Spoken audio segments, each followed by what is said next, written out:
By this point, waving your staff and splitting the sea is just old news. Joshua stops the sun. If Samuel is the romance of the Bible, Joshua is the thriller of the Bible. Well, the first half of it. The first half of the book of Joshua is an action-packed thriller, and the second half is like Deuteronomy 2.0. First, we gotta enter the land of Canaan. We gotta cross the Jordan, conquer Jericho, conquering cities, a city a chapter, a city a page, a city a paragraph. Bam! List of 31 dead kings. And then, now I have a speech. Let me remind you all that you agreed to this in advance. We are going to do a fair division of the territory. If there are any complaints, please see my assistant after class. Moses was an amazing leader, but, you know, he never really walked with his feet directly on the ground, and Joshua's very down to earth. He's very in tune to the actual people's needs and, you know, things like the physical world, which Moses was sort of, didn't really know what to do with. They're like, you know, the Jews are like, we want meat, and Moses is like, the f do I do with that, you know, goes to God, what am I supposed to do? And Joshua's like, you know, all right, you guys have a lot of people, you guys have a few people. You get a big piece of land, you get a small piece of land, end of story. You got a lot of sheep, you need a lot of grass, here you go.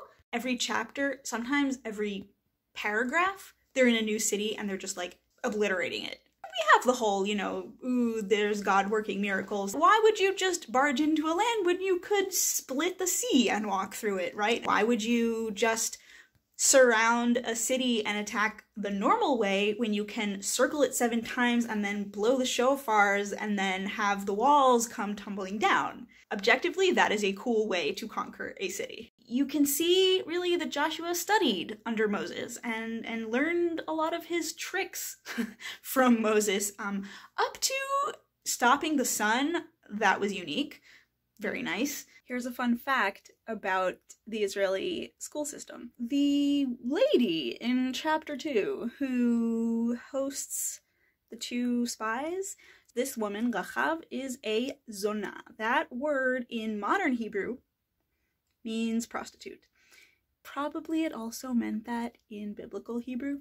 When you're in 4th grade and you're learning this book, teachers like to say that actually it meant someone who supplied food, because that's sort of the same root. The Hebrew root, mazon, is sort of, you can sort of excuse that explanation and be like, yeah, no, she was just a lady who, you know, gave them food and shelter and they slept over at her house, and then she lowered them out the window the next day because it was a sneaky strategy and she was just a good lady who was on the Israelite side. I don't have any short stories that are based in the book of Joshua at the moment, but if I were going to write one, it would probably be that story about Rachav and the spies. Joshua is a war strategist. He takes the nation into the new land and they commit a lot of genocide, which is kind of an uncomfortable fact for me as a person who theoretically is supposed to look at this book as a part of my history, or at least a very significant part of my culture. If you look at it from the point of view of the Canaanites were the bad guys and the Israelites were the good guys, then Joshua is an objectively fun book to read. Go for it, do it, it's awesome. 5 stars.